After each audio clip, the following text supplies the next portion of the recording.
The management of stricture urethra is usually by surgery alone. So there are various options in surgery.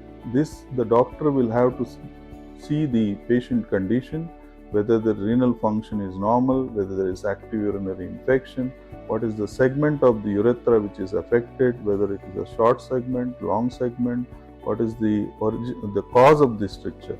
So looking into all these, the doctor will have to plan the best treatment for the patient. So in the treatment options, we have buccal mucosal graft urethral reconstruction, which is we take the graft from the oral cavity and then put it as a patch for the affected urethral segment. And other options are endoscopic surgery.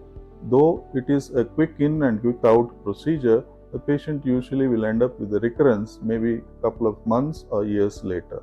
Other options are guide wire dilatations, which is a blind technique and it is having high recurrence rate.